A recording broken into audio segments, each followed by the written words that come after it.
درود دارم به شما همیهنان بسیار گرانقدر و ارجمند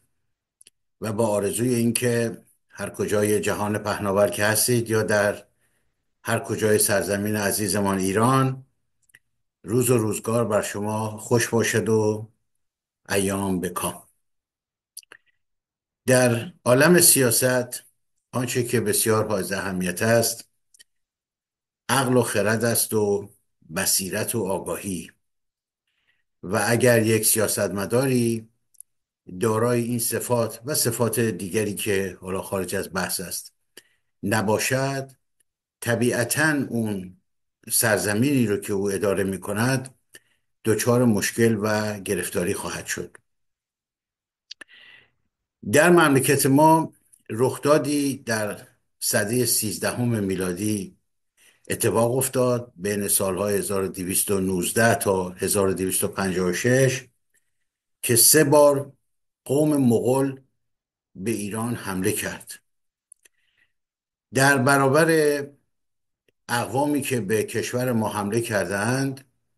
شاید خسارت‌های بسیار سنگین و جبران ناپذیری که مغولان چه به لحاظ اقتصادی، چه به لحاظ زیست محیطی و چه به لحاظ انسانی به کشور ما وارد کردند، هیچ قوم دیگری حتی تازیان به این شدت نتوانستند صدمه بزنند. یک نابخردی و در حقیقت می شود گفت که یک بی‌توجهی نسبت به مسائل سیاسی سبب بروز یک چنین فاجعه‌ای در ایران شد و حمله‌ای که چنگیزخان به ایران کرد، حملاتی که کردند مغول‌ها. و آن این بود که بعد از اینکه چنگیزخان مغول چین رو فتح کرد و بخشی از سرزمین‌های آسیای میانه رو هم گرفت، هم مرز شد با حکومت امپراتوری خوارزمشاهیان. و در حقیقت در این همسایگی خان مغول بر آن بود که یک راه بازرگانی میان سرزمین ایران از طریق آسیای میانه و چین باز بشود برای توسعه تجارت. و طبیعی است که با توجه به احترامی که او برای سلطان محمد خوارزمشاه قائل بود، نمایندگانی رو به سوی او گسیل کرد که بروند و در باب این مسئله تجارت گفتگو کنند. اما یک حاکم نادان و نفهم در شهر اترار یا همون فارا در حقیقت به علت طمعی که کرد و دست به کشتار 450 تن از بازرگانان مغول زد، فصلی رو باز کرد که نتیجه اون و با توجه به بی‌اعتنایی که سلطان محمد خوارزمشاه کرد و علیرغم احترامی که چنگیزخان برای او قائل بود، او روی ناخوش به چنگیزخان نشان داد، سبب یورش مغولان به ایران شد و اون خرابی ها و اون گرفتاری ها و اون مصیبت هایی که در دوران حکومت ایلخانان مغول کشور ما ناگزیر شد تحمل بکنند. بنابراین نداشتن دانایی، نداشتن بصیرت، آگاه نبودن به مسائل استراتژیک و ژئوپلیتیک از زمانهای بسیار قدیم تا کنون همواره برای حکومت کردن جزء ضروریت‌های یک حاکم بوده است. در چند روز پیش در 26 همین ماه دسامبر در کشور هندوستان آقای منموهان سینگ که 13مین نخست وزیر این کشور بود و اولین رئیس نخست وزیر سیک در هندوستان بود، ایشون درگذشت. مردی فاضل، دانشمند، یکی از اقتصاددانهای بزرگ جهان و کسی که توانست با سیاستهای بخردانه خودش در دوران نخست وزیریش چهره هندوستان رو تغییر بدهد و هندوستان رو به لحاظ اقتصادی وارد جرگه پولی و مالی جهان بکند و در حقیقت اقتصاد ضعیف هند رو توانمندی ببخشد و ادب او، نزاکت او و دانشی که او داشت و تبحری که در مسائل سیاسی داشت و آرامشی که در وجود او بود و از او یک شخصیت ممتاز ساخته بود، چه در خود هندوستان و چه خارج از مرزهای هندوستان، در حقیقت یک عصر جدیدی رو در هند آغاز کرد که این عصر ادامه پیدا کرده است و امروز ما میبینیم که هندوستان به چه بالندگی های بزرگی رسیده است و یک رهبر خردمند و فرزانه و دارای شعور و دانش چه خدمتی میتواند به یک ملتی بکند و برعکس یک رهبر نادان و نفهم و خیره‌سر و کینه‌توز و کسی که مصلحت کشور و ملت، ملک و ملت را نداند، چه خسارت‌های سنگینی میتواند به یک کشور وارد کند که نمونه بارز همه اینها رو در شخصیت علی خامنه ای میتوانیم ببینیم. این روزها همچنین مصادف بود با 35مین سال تیرباران آقای نیکولای چاوشسکو، رهبر دیکتاتور رومانی در دوران کمونیسم. چاوشسکو رهبری بود بسیار دیکتاتور، بسیار سختگیر و با روش‌های پلیسی کشور رومانی رو اداره میکرد و مصیبتی که او بر مردم رومانی وارد کرد شاید بعد از استالین در جهان کمونیسم آن روزگاران آقای چاوشسکو ضرب المثل بود. اما در عین حال همین چاوشسکویی که یک رهبر دیکتاتور و بسیار بد و سختگیر و خونریز بود، کارهایی هم برای مملکتش انجام داد. از جمله رومانی رو از زیر یوغ اتحاد شوروی تا آنجا که توانست بیرون کشید، به غرب نزدیک شد، صنایع رو در رومانی راه اندازی کرد و توانست رشد اقتصادی رو در رومانی به وجود بیاورد، اگرچه که سیاست‌های اقتصادی او همه بر اساس سیاست‌های ریاضتی بود، یعنی میبایستی مردم انواع به اصطلاح ناهنجاری‌های اقتصادی رو در کنار اون ناهنجاری‌های سیاسی و حکومت پلیسی و سختگیری که او داشت تحمل میکردن، ولی در هر صورت خدماتی هم برای کشورش انجام داد. از جمله ساختن ساختمان پارلمان رومانی بود در بوخارست که بعد از پنتاگون بزرگترین ساختمان اداری در جهان محسوب می شود و او واقعا توانست کارهای بسیار خوبی در زمینه‌های مختلف انجام بدهد و او توانست که در دوران حکومت خودش به نوعی کوشش بکند که به جهان غرب نزدیکتر بشود و در زمانی که در اون زمانها که هنوز اتحادیه اروپا نبود و بازار مشترک اروپا درست شده بود، او توانست عضو بازار مشترک بشه و در جهان غرب برای خودش یک به اصطلاح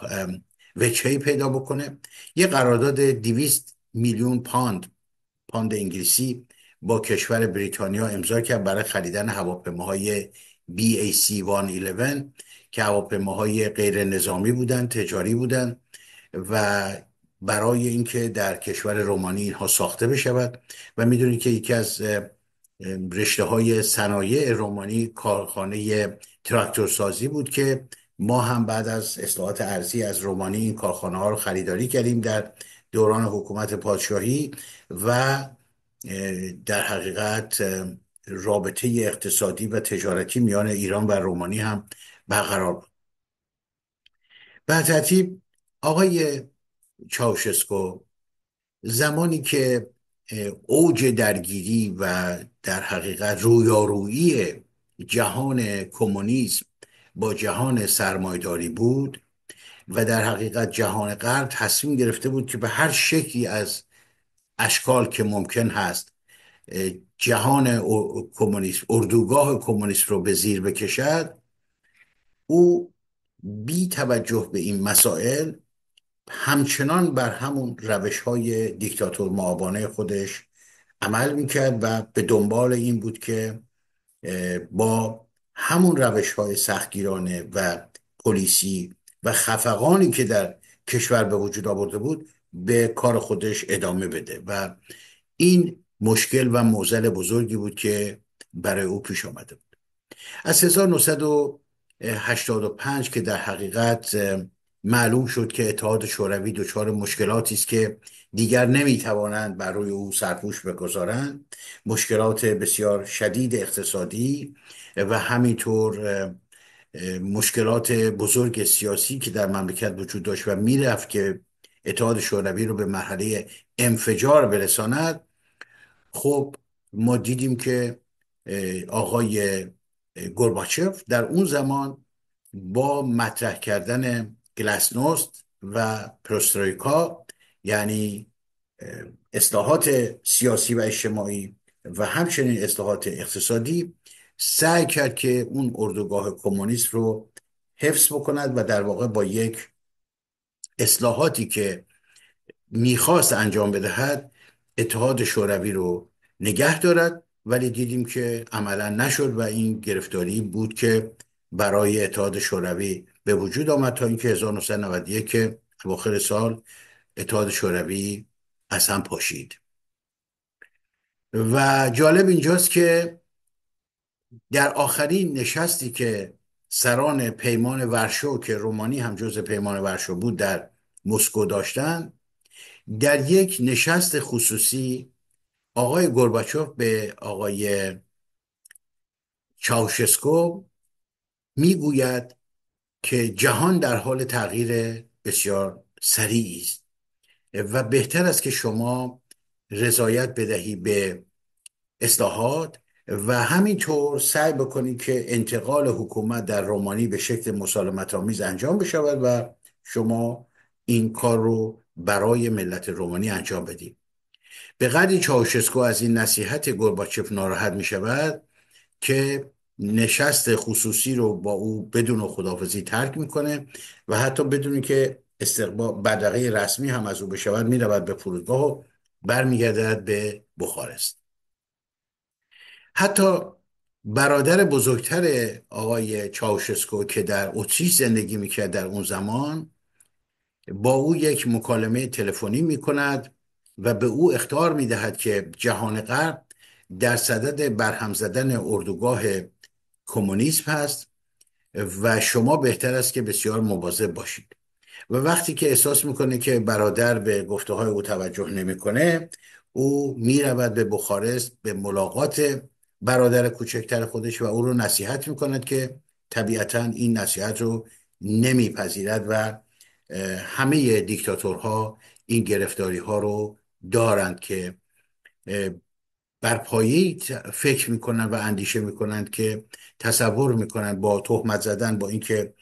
این جوری که آقای خامنه ای میگوید که اینها عوامل دشمن هستند و مرتب دشمن میکنند، و یا آقای چایوشسکو که همه رو متهم میکرد به اینکه اینها عوامل امپریالیسم هستند و عوامل غرب هستند و غیر ذالک، در حقیقت با چشم پوشی کردن از واقعیت ها سعی میکنند از وقایع و واقعیت ها بگریزند، ولی سرانجام واقعیت گریبان اینها رو میگیرد.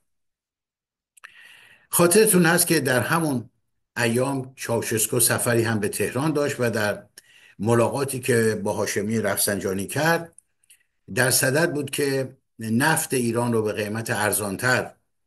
بخرد و در بازارهای جهانی با قیمت بالاتر بفروشد و به این ترتیب برای اقتصاد بیمار رومانی کسب درآمد بکنه و در ازای این نفت ارزانی که میگیرد او تکنولوژی موشکی رو در اختیار جمهوری اسلامی که حالا در شرایطی بود که مورد تحریم ها قرار گرفته بود قرار بدهد.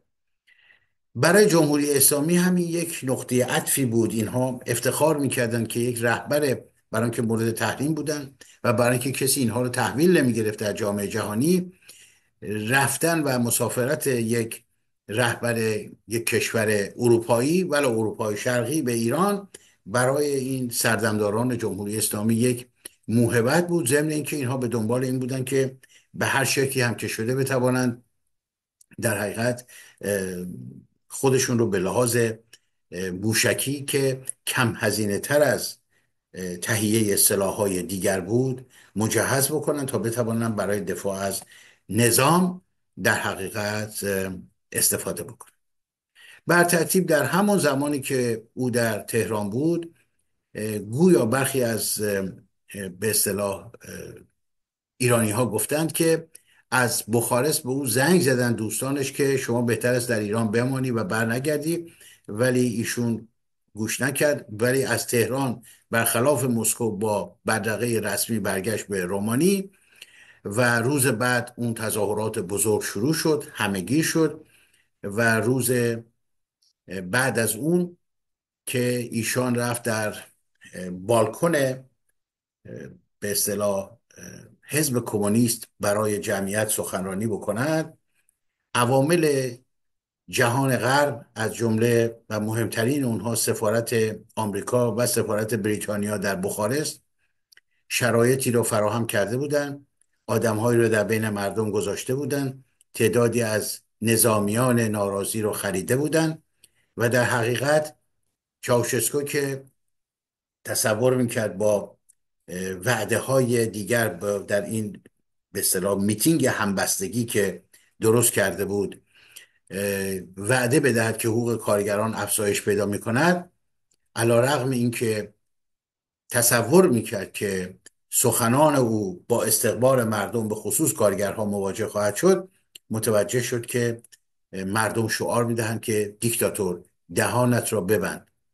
و بلا فاصله شعارها قوی تر شد، حادتر شد، تندتر شد و شعار مرگ بر دیکتاتور سر دادن. بر ترتیب وضعیت به جایی رسید که آقای چاوشسکو ناگزیر شد از بالکن ساختمان با هلیکوپتر از اون محل بگریزد. خلبان هلیکوپتر که از یاران جدید انقلابیون بود و در واقع داشت به آقای چاوشسکو خیانت میکرد، با این دلیل که تعداد مسافرین چون زیاد هست پرواز بسیار مشکل شده و من ناگزیرم بنشینم، در جایی نشست که از قبل تدارک دیده بودند و نیروهایی که در زمین آماده بودند به محضی که هلیکوپتر نشست آمدن و آقای چاوشسکو و النا همسرش که در واقع نقش نفر دوم رو در رومانی داشت یا بهتر است بگوییم نخست وزیر رومانی نقش نخست وزیر رو ایفا میکرد، دستگیر کردند و بردن و 3 روز بعد اونها رو در یک دادگاه واقعا شاید کمتر از نیم ساعت 20 دقیقه محاکمه انقلابی کردن و در حالی که دستهای اونها رو از پشت بسته بودن و چشمهای اونها رو بستند، اونها رو تیرباران کردن و به این ترتیب به حکومت آقای چاوشسکو در رومانی پایان دادن. نکته که جالب هست این است که بعد از اون قرارداد 200 میلیون پاندی که چاوشسکو با دولت بریتانیا امضا کرد، ملکه انگلیس به او لقب شوالیه داد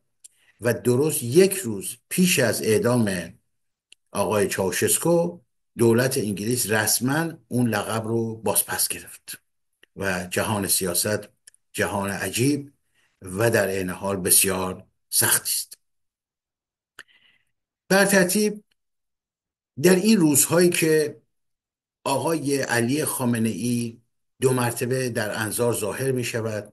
یک عده‌ای 300 نفر 400 نفر رو هم در یک سالن جمع میکنن و اونها برای این ابراز احساسات میکنن، برای این شعر میخوانن و اظهار عشق و محبت دختر ایرانی نادانی که با اون قیافه به اصطلاح اسلامی خودش ظاهر شده است و برای رهبرش دلبری میکند، این رو آنچنان تشفی خاطر میدهد که فراموش میکند که جهان در چه شرایطی است، ایران در چه موقعیتی است و شکست های رژیم در منطقه چقدر ذلتبار و خفت آور است. همه اینها رو فراموش میکند و تحت تأثیر افیون می نشیند و لاتائلات میگوید و در حقیقت هیچ گوش شنوا و هیچ عقل سلیمی ندارد که بتواند واقعیت ها رو بپذیرد. کسانی یا کنار او نیستند و یا اگر هم باشند همچون چاوشسکو در حقیقت خواهان پذیرش نصیحت ها نیستند. اینها فکر میکنند قذافی ها و صدام ها و علی خامنه ای ها و چاوشسکو ها و امثال اینها که در حقیقت با کتمان کردن وقایع، با بستن چشمشون بر روی واقعیت ها، همه چیز رو میتوانند در ذهن خودشون تغییر بدن تا زمانی که کار به جایی میرسد که دیگر کار از کار گذشته است و آن وقت است که سرنوشت اینها یا چیزی شبیه قذافی است یا شبیه صدام حسین و یا در شکل بهتر که البته فعلا بهتر، چون معلوم نیست که چه موقعی روسیه بشار اسد رو مسترد بکند به حکومت جدید سوریه و در یک به اصطلاح تاخت سیاسی او رو از روسیه خارج بکنند، اخراج بکنند، به دادگاه بین المللی دادگستری بفرستند، محاکمه بکنند، به عنوان مجرم به علیه بشریت، جنایتکار به علیه بشریت و مسائلی از این دست چه بلایی بر سر او بیاورند. ولی در هر صورت فعلا حداقل از معمر قذافی و صدام حسین خوششانستر بوده است. این دیکتاتورها به خصوص وقتی که مقایسه میکنیم علی خامنه ای رو با همین آقای چاوشسکو، میبینید که چاوشسکو در صدد خدماتی به کشورش هم بود. اینطور نبود که خاک رو ویران بکند، آب و دریاچه و رودخانه رو از بین ببرد، مردم رو نابود بکند، با انواع و اقسام گرفتاری ها و پارازیت ها و غذای آلوده و هوای آلوده و غیر ذالک مردم کشور خودش رو بکشد، سرمایه های ملی رو برای کارهای نابخردانه و نابجا برباد بدهد، کشوری رو به فقر و فلاکت و ذلت و بدبختی برساند که میخواهد نظام خودش رو نه تنها حفظ بکند بلکه میخواهد انقلاب این نظام پوشالی رو هم صادر بکند. چقدر ایرانی، افغانی، پاکستانی شیعه و شیعیانی از کشورهای دیگر در همین سوریه جان باختند. بین 30 تا 50 میلیارد دلار، چیزی که خود اینها گفتن در مجلسشون هم مطرح شده است، در سوریه اینها خرج کردن که مثلا بخواهن قدرت نظام رو به رخ مردمان خاورمیانه بکشن و یا اینکه ادعا بکنند که بله عمق استراتژیک ما در دمشق است و به قیمت بسیار گزاف مالی و انسانی در نهایت دیدیم که شکست خفتباری رو خوردند که اساساً غیر قابل جبران است. و تازه نه تنها این پولها رو ما باختیم، نه تنها این پولها از جیب ملت ایران خرج شد و فقر و فلاکت و بدبختی و بیماری و گرسنگی بر ملت ایران تحمیل شد، بلکه حالا دولت موقتی که روی کار آمده است و این آقایونی که تا دیروز تروریست بودن و حالا امروز با فکل و کراوات به میدان آمدن و چهره دیگری به خواست میت ترکیه از خودشان نشان میدهند، اینها آمدن حالا مدعی 300 میلیارد دلار خسارت از کشور ما شدند. رهبری که فرزانه نیست، رهبری که عاقل نیست، رهبری که بصیرت ندارد، رهبری که دلیری و شجاعت ندارد، رهبری که در گوشه‌ای بزغو می‌کند و زیر استعمال افیون دست به تخریب مملکت میزند و به کشتار ملت میزند و به جنگ با ملت‌های دیگر میرود، تفاوت دارد با رهبری فرزانه و خردمند و آگاه و میهن پرست که بر اساس مصالح ملی کشورش عمل میکند. خاطرم هست در اون سالها پیش از یورش خمینی و دار و دسته چپ و راست و سرخ و سیاه او به ایران، مملکت ما در اوج قدرت و عظمت دوران شاهنشاهی بود. خبرنگاران مختلفی از سراسر جهان به ایران می آمدن و با پادشاه ایران مصاحبه می کردن. خبرنگاری از آلمانی، از دویچه وله، از شاهنشاه ایران پرسشی پرسید و پادشاه با پرسش دیگری به او پاسخ داد. او پرسید که حکومت ایران ادعا می کند که ظرف 24 ساعت می تواند بغداد رو بگیرد و عراق رو فتح بکند. شاه فرمود بله، اما من از شما یک پرسشی دارم. از خبرنگار میپرسد که آیا شما فکر می کنید که در برابر کشور عراق هم میتواند یک گلوله توپ به پالایشگاه آبادان شلیک کند؟ خبرنگار گفت بله میتواند. شاه فرمود به همین دلیل ما جنگ نمی کنیم. کسی که کشورش رو دوست داشته باشه، کسی که ملتش رو دوست داشته باشد، کسی که برای سرافرازی اون ملت و اون مملکت بکوشد، حاضر نیست حتی اگر میداند قوی ترین، قدرتمندترین و بارزترین ارتش منطقه رو حداقل دارد و یکی از بهترین ارتش‌ها و زبده‌ترین ارتش‌های دنیا در اختیار اوست، جنگی رو راه بیندازد که 100% میداند پیروز او جنگ خواهد بود. ولی آیا در جنگ یک گلوله توپ به سمت کشور شما هم شلیک خواهد شد؟ کسی که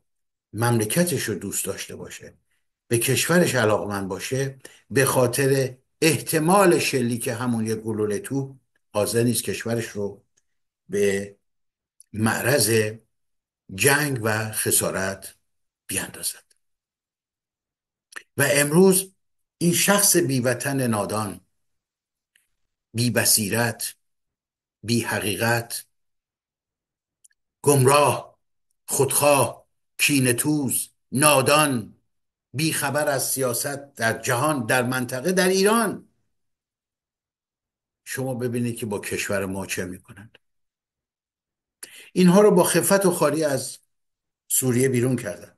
حزب الله رو به اون روز سیاه نشاندن، حماس رو با اون وضعیت غزه که امروز تلی از خاک و خاکستر شده است. خدمت حوتی های یمن هم دارن میرسن. هشت شعبی شاید قدری عاقل‌تر باشد و پیش از این که همین اتفاقاتی که برای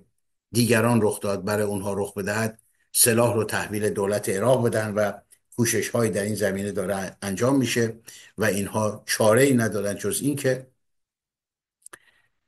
ادغام بشوند در ارتش عراق. میبیند که چه اتفاقاتی رخ داده است، میبیند که خطر چگونه مملکت رو تهدید میکنند، میبیند که این روزها آشکارا دارن صحبت از حمله نظامی به ایران میکنن، آمریکایی ها همراه با اسرائیلی ها. همه اینها رو میبیند و میشنود، اما تصور میکند در اون ذهن کوچک خودش و در اون جهالت و نادانی بزرگی که به اندازه یک اقیانوس دارد، اگر بیاید و بشیند و عده‌ای لچک به سر و عده‌ای آخوند و پاسدار رو دور خودش جمع بکند و برای اینها تعزیه خوانی بکند، همه چیز دگرگون میشه و جهان از او وحشت میکند و میترسد. این فرد مفلوک نمیفهمد که اتفاقاتی که در اروپا دارد رخ میدهد روشی که همین سه کشور اروپایی که مدافع اینها بودن، اون زمانی که آقای ترامپ میخواست مکانیزم ماشه را فعال بکند، همین سه کشور اروپایی در برابر ترامپ ایستادن. گفتن شما از برجام خارج شدید، نمیتوانید دیگه این کارو بکنید. ادعای اینها این بود که ما در قرارداد 2231 هستیم، اگرچه در برجام نیستیم، پس به موجب اون قرارداد میتوانیم ما درخواست فعال شدن مکانیسم ماشه بکنیم. اروپایی جلوشو گرفتن. حالا این اروپایی ها هستن که میخواستن این کارو بکنن، بایدن جلو اینها رو گرفت و ترامپ دارد میآید و تا اکتبر 2025 بیشتر فرصت نیست. حاضر نیست که قبول بکند که آقا شما شکست خوردید، ولی از همینجا اگر بیاید جلوی فاجعه رو بگیرید که حداقل به این مملکت حمله نشه، هنوز هم کار درستی کردید. اگر امروز شما اندکی شرافت داشته باشید آقای خامنه ای، که میدانم نداری، اندکی شجاعت داشته باشی که نداری، شما به همون راهی میری که دیگران پیش از شما رفتن، قذافی ها و چاوشسکو ها. شما توجه نمی کنید به واقعیت ها. شما دارید کاری میکنید با این رجزخانی هایی که شما میای صحبت میکنید، فردا هم 4 تا پاسدار بوگندو میان همین پرت و پلاهای شما رو تکرار میکنن. عربده کشی که ما میزنیم و میگیریم و میکشیم. چگونه؟ و دارد این فرد از روی نادانی و حماقت دشمنان ایران رو تشویق میکنه به اینکه بیان به این مملکت حمله بکنه. در طول تاریخ بشریت هیچ سرزمینی چنین رهبری نداشته که متاسفانه این مملکت داره. دستپخت همین آقایون و خانم های مرتجع سرخ و سیاه که هنوز هم دست بردار نیستن، هنوز هم در انتقاد از رژیم پهلوی و برای اینکه مبادا پهلوی برگردد، مبادا پادشاهی برگردد، حاضرن این خفت و خاری و رنج و بیماری و گرفتاری و همه رو این ملت تحمل بکنن. خود اینا نشستن در سوئد و دانمارک و هلند و اینجا و اونجا و زندگی میکنن، مفت میخورند و پولهای از این دولت ها میگیرند و میگردند و لاتایلات و گزافه گویی. شغل اینها، کار اینا اینه. خب این شخص داره یه کاری میکنه که تحریک میکنه دشمنان این مملکت رو که آقا بیاید به اینجا حمله بکنید. این فکر نمی کند که اگر حمله ای بشود مملکت از بین میره، ملت صدمه میبینه. تو هم خواهی رفت، رژیم شما هم خواهد رفت، کما اینکه دیکتاتوری های دیگری مانند شما با حمله خارجی رفتند، شما هم خواهید رفت. ولی نمیخواد بپذیره. در کنار گوش این یک دیکتاتور دیگری است که اون هم مسلمان است مثل این، منتها نه به حماقت این، نه به بیوطنی این. اردوغان یک اخوانی است و اخوانی معتقد به همان اعتقاداتی که دارد، ولی در عین حال آدم عاقلی است. با روسیه بازی میکنن، با سوریه بازی میکنن، با اسرائیل بازی میکنن، با آمریکا بازی میکنن، همه اینها رو در این بازی نگه داشتن. با کشور ما بازی میکنن، در آستانه شرکت میکنن، پنهانی با اسرائیلی ها رابطه دارد. از سال 2021 ترکیه عملا در سوریه حضور داشت. از 2011 که اون ماجرای بهار عربی آغاز شد، هم جمهوری اسلامی و هم ترکیه اینها شروع کردن به دخالت کردن. ترکیه به دلیل اینکه دلیل واهی که مرزهای ما ناامن شده است و کردها به داخل ترکیه ممکن است که نفوذ بکنند و خرابکاری بکنند و سابوتاژ بکنند غیر ذلک، با این عوامل واهی در حقیقت سعی کرد که بخش‌هایی از شمال سوریه را اشغال کنه. ولی به دلیل اینکه در ترکیه و اردوغان و دار و دسته او حس میهن پرستی در کنار اون اسلام بازی هایی که دارن، برنامه ریزی کردند. به محض اینکه آتش بس توسط روسها انجام شد با واسطه اونها، اینها در ادلیب کمک کردند که همین نیروهای جبهه النصره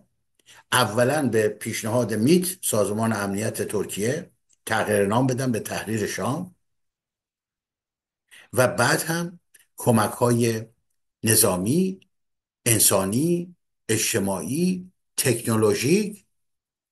رسانه‌ای به اینها کرد تا بتوانند در منطقه ادلیب تشکیل یک دولت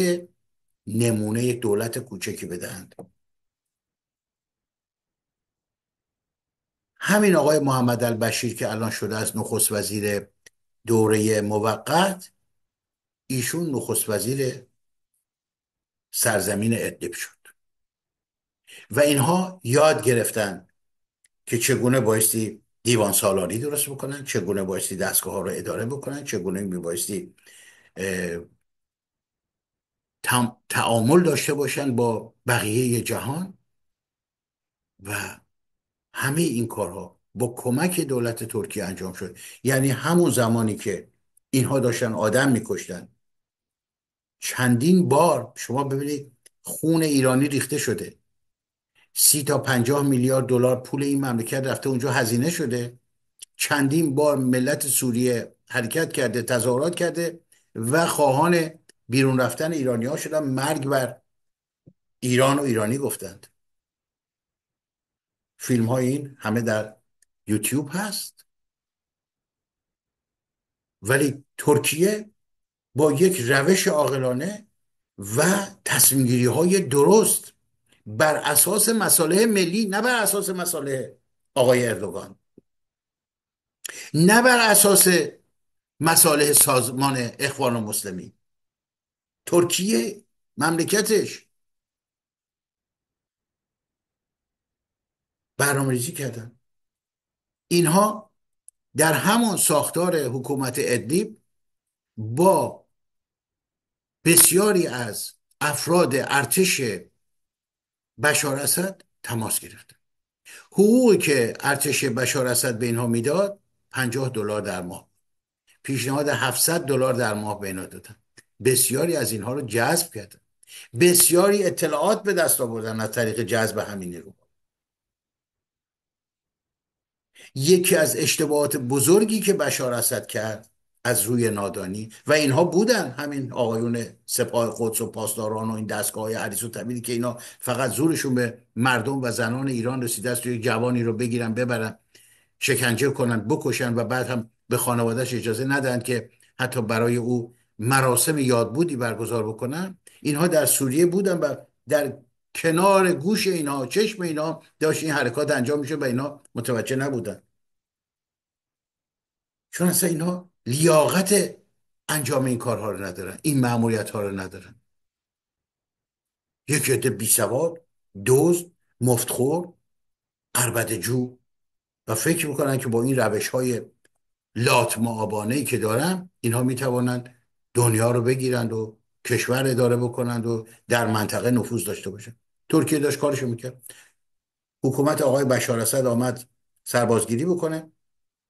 عمدتا از جوانانی گرفتن اینها که از مخالفین بشار اسد بودن، به این امید که اینها وقتی که وارد خدمت ارتش شدن زیر نظر نظامیان ما اینها میتوانند تعلیمات ببینن و جذب رژیم بشن. اینها همون کسانی شدن که سلاح‌ها رو در اینجا و اونجا زمین گذاشتن و تسلیم شدن و تمام اینها از قبل برنامه‌ریزی شده بود توسط آمریکایی‌ها، انگلیس‌ها و ترک‌ها و در پشت پرده و پنهانی با اسرائیل و روسیه. اینکه یک شبه اینها آمدند و گرفتند و شهر به شهر آمدند و حالا رسیدن به دمشق و آقا فرار کرده، اینطور نبود. اینطور نبود. حالا روز به روز اطلاعات بیشتری به دست میاد، اسناد بیشتری منتشر می شود که چه برنامه‌ریزی دقیق انجام شده بود. دولت ترکیه در تمام این سالها از بین 2021 تا به حال با توجه به وضع وخیم اقتصادی که در سوریه بود، گرسنگی که مردم داشتن، تحریم هایی که بود و تورم بسیار بالا، مواد خوراکی رو از ترکیه اینها به سوریه صادر میکردن با قیمتی بسیار نازلتر از بازارهای حتی اطراف، از اردن، از لبنان، از عراق، حتی ارزانتر. این در اختیار مردم میگذاشته، چون ترکیه داشت گام به گام خودش رو در قلب مردم سوریه بیشتر جا میانداخت و نزدیک میکرد. برنامه ریزی داشتند و این برنامه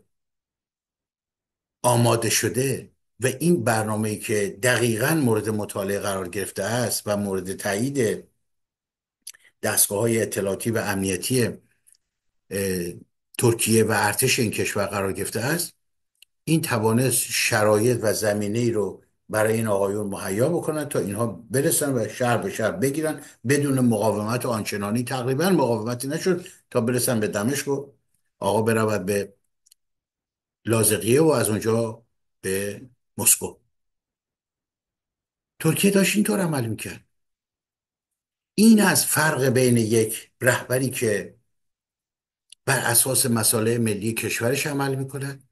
تا اون رهبری که بی توجه به کشور، وقتی که رئیس مجلسش میگوید که ایرانی ها مشتی بربر و وحشی بودن، اسلام آمد، اعراب اومدن اینها رو متمدن کردن. وقتی که اینها حکومت رو گرفتن میخواستن نوروز رو جمع بکنن، به جاش 22 بهمن رو بگذارن. پیشنهاد هاشمی رفسنجانی بود. وقتی که خمینی گجستک وارد ایران شد، در بسیاری از دانشگاه ها، دانشسراها و سالن های نمایش تابلوی بود، اون بالا نوشته بود چو ایران نباشد تن من مباد. گفت این عین کفر و زندیق است. همه اینها رو روشو سیمان گرفتن، گچ گرفتن و از بین بردن. شروع کردن به مبارزه با ایران و ایرانی، با فرهنگ ایرانی، با تمدن ایرانی، از بین بردن و تخریب آثار باستانی ایران، دزدیدن این آثار و فروختن اینها به خارجی ها. یعنی ضدیت کردن با فرهنگ این مملکت، با این ملت، با تاریخ این مملکت. اردوغان چنین نکرده. اردوغان هم مثل این مسلمونه. حالا این نوع شیعشه، اون نوع سنی است، این اصلاحشری است، اون اخوانی است، ولی به مملکتش هم فکر میکند. ببینید چه کارهایی این در این مدتی که در این مملکت ابتدا نخست وزیر بود و بعدش هم آمد و تغییرات در قانون اساسی داد و حالا شده است یک رئیس جمهور مادام العمر، ولی خدمت کرده. کارهای بسیار اساسی که این فرودگاه استانبول، این فرودگاهی که امروز بهش میگویم فرودگاه امام، این فرودگاهی بود که زمان شاهنشاه آغاز شد و نام اصلی اینجا فرودگاه آریامهر است. شما ببینید بعد از چند سال حالا با چه خفت و بدبختی این فرودگاه رو درست کردن که روزی 3-4 تا پرواز بیشتر از این فرودگاه انجام نمیشه. چه کردن اینها با ایرانر، چه کردن با سازمان های دیگر، چه کردن با پول ملی ما؟ برای که بیوطنن، برای که مصلحت ملی اینها سرشون نمیشه. اصلا اینا ملی، اینا ایرانی نیستن. هر کسی که فارسی صحبت کرد که ایرانی نیست، ارق ایرانی نداره. خون ایرانی، خون بیگانه، خون تازی در رگ‌های پلید اینها در جریان است. حالا در این شرایط و در این وانفسایی که اینها گرفتار شدن و کوشش میکنن، درست مثل یک وزنه سنگینی که میخواهد به زیر دریا برود، غرق بشود، میخواهد که هر چیزی هم که به اون متصل است با خودش به عمق دریا بکشد و میخواهند این مملکت رو نابود بکنن. ملت با توجه به شرایطی که وجود دارد، وضعیت اقتصادی به اون گونه، اختلافاتی که بین خود اینها به وجود آمده است، وضعیتی که امروز اینها با اتحادیه اروپا دارن، وضعیتی که با خود اروپایی ها دارن، رفتن این آقای جوزف بورل، اومدن این خانم کایا کالاس، تغییرات و تحولاتی که بر اثر رشد احزاب راستگرا در اروپا به وجود آمده است و دیگر چپ ها نمیتوانند مثل گذشته مدافع یک چنین رژیم هایی باشند. خیلی تحولات پیدا شده است. در آمریکا هم که این آقای ترامپ که میخواد بیاید، که بعضی از اینها خیلی در حقیقت به شکل بسیار مبتذلی که ترامپ بله کاسبکار است و ترامپ اهل گفتگو و سازش است و نمیفهمند که در حقیقت آنچه که ترامپ در قالب فلسفه پرگماتیک ترانزکشنالیسم دنبال میکند ما برای چک و چانه زنی های دکان بازار هست. چون این رو نمیفهمن، عده از اینها به خوشخیالی هستن که آقا با ترامپ میشود معامله کرد، عده دیگر میگویند که نمیشود معامله کرد و ترامپ چنین و چنان خواهد کرد و این بین خود اینها الان اختلاف ایجاد کرده است. با توجه به این شرایط این ملت زیرک و باهوش کمین میکند، مثل ببری که در بیشه کمین کرده است برای شکار و در وقت مناسب حمله میکنه و الان ملت تشخیص داده است که اون وقت است و این ملت امروز یک رهبری دارد.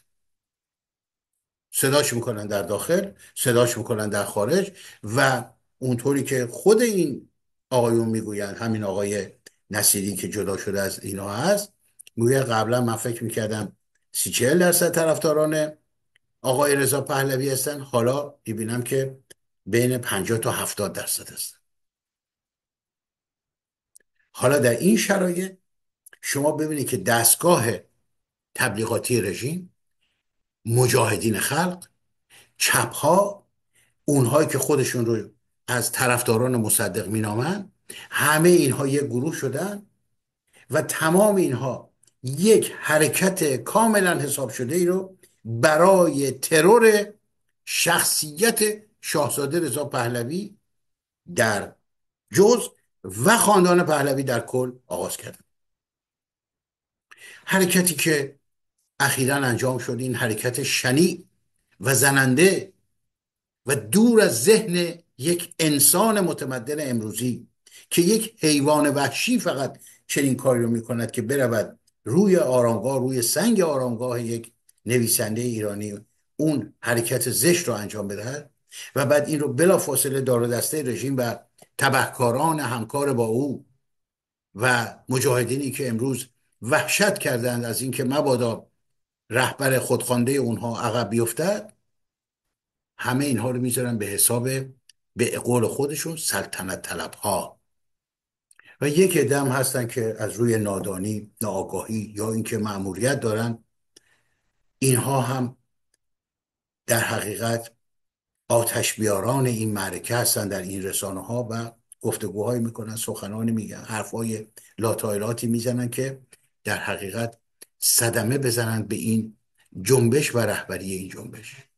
چرا که بایستی این رژیم بماند؟ چرا بایستی بماند؟ برای که مبادا پهلوی برگردد.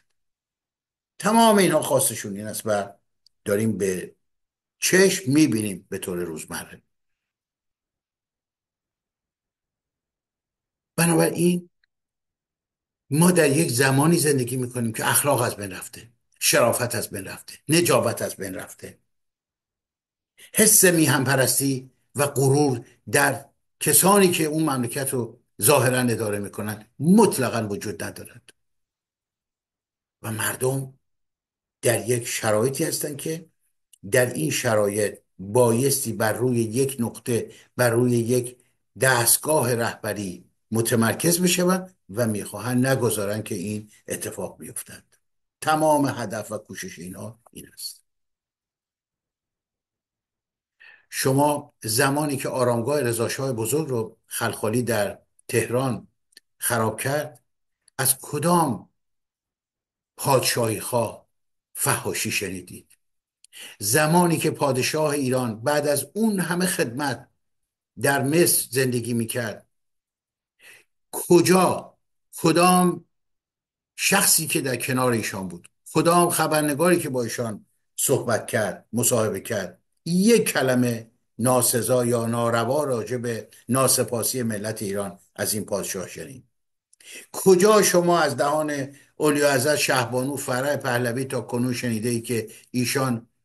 جسارتی، اهانتی در گفتگوهاشون نسبت به این جلادان این رژیم کرده باشند؟ کجا شما از شاهزاده رضا پهلوی دیدید یا شنیدید که ایشان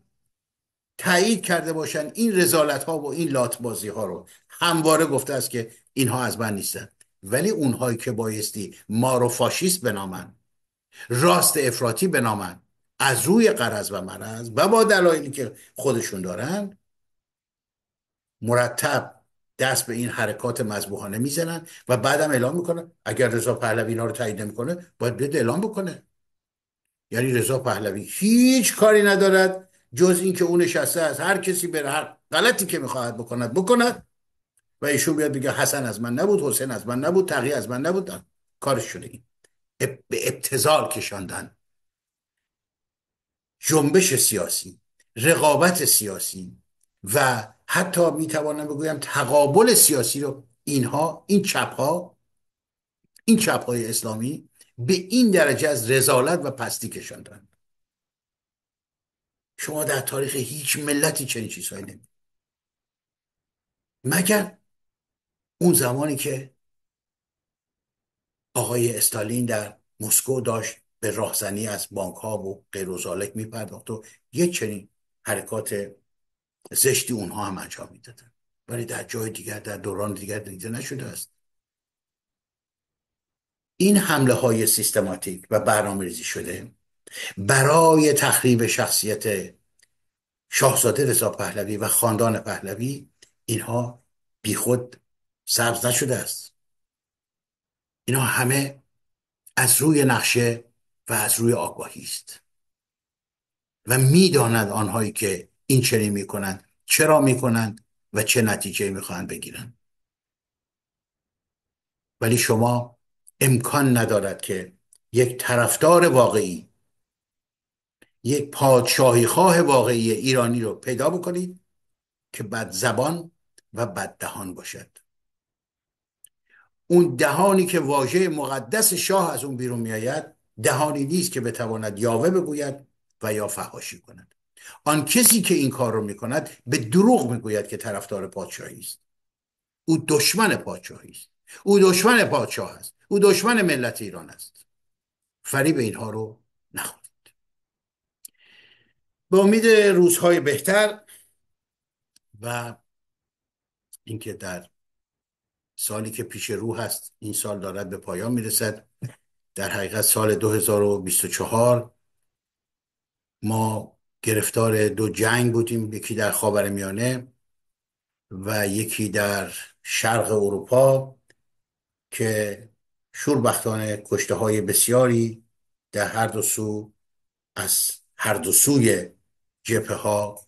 تا کنون اتفاق افتاده است، به ثمر نرسیده است. امیدوار هستیم در سال 2025 روند سیاست جهانی به گونه‌ای تغییر پیدا بکند که بشود امیدی به پیدایش صلح و امنیت در جهان داشت